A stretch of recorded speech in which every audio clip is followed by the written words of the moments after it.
Joining me now is John Hunsucker, who is an Oklahoma-based criminal defense attorney and former prosecutor. I'm sorry I did not provide you with a can of Coke, my friend, but I am going to provide you with the opportunity to give me some kind of defense.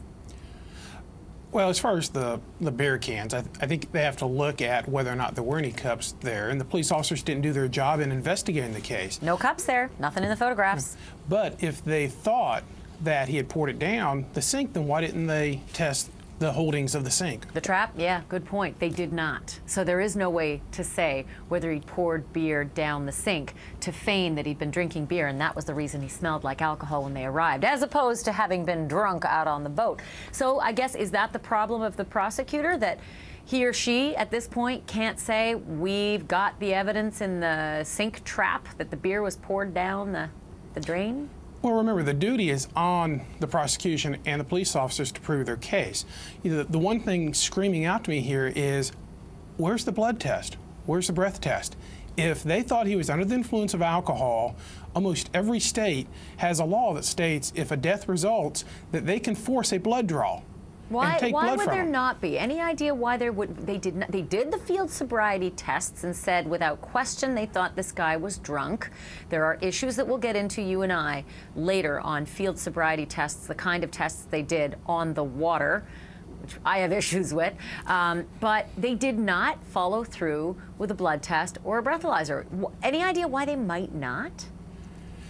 I'm thinking that at this point, they don't know what they're looking at. I mean, it took them 4 years to get to an indictment on this case. And 5 years to trial. And 5 years to trial. In fact, when they filed the initial indictment, they didn't include the murder charges. It's just strictly the involuntary charge. The murder is added later. The prosecution can't even get their story straight. I mean, they're alleging that he purposely killed him, with the murder charge, and then also saying then he recklessly killed him with the involuntary manslaughter. I mean, you can't have it both ways. Did he try to kill him, or was it an accident? I have always wondered that, because from state to state it's different. Sometimes you just have murder and nothing else, yet they argue different theories in court. And in other states, like here in Ohio, I got 4 charges, and they seem to all be 4 different theories, and that's why I don't understand. You have aggravated murder, involuntary manslaughter, and aggravated vehicular homicide. How is it that you can have 4 charges and actually prosecute and argue all 4 at the same time in court?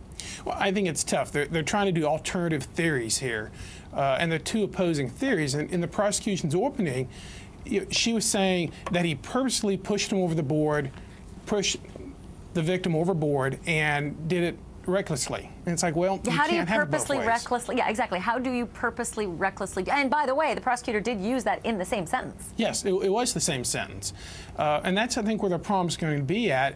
The case is going to boil down to the witnesses, as far as if they can purposely show that he pushed him over, and that's basically going to be 1 witness, then they can make the murder charge. If not, they've got to go with the alternative theory, which is the recklessness, that he's operating in a reckless manner or operating under the influence, which that in itself then would be what we'd call misdemeanor murder, a death resulting as the commission of a misdemeanor. Do juries start getting annoyed with prosecutors, or do prosecutors lose credibility with juries when they say, well, look at this, it's a murder, but even if you don't think it's a murder, we got something else for you. It's a manslaughter.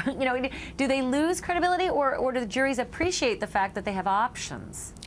I think it goes both ways. I mean, the shotgun approach, if you throw enough shots out there, maybe you'll hit something. But at the same time, it can cut against you in that it can confuse the jury, especially when they start getting the different jury instructions and they're trying to determine between one or the other. But what can happen is they can say, okay, well, we don't quite think he murdered him, so we'll just do the lesser charge because we're not really quite sure that he didn't do it.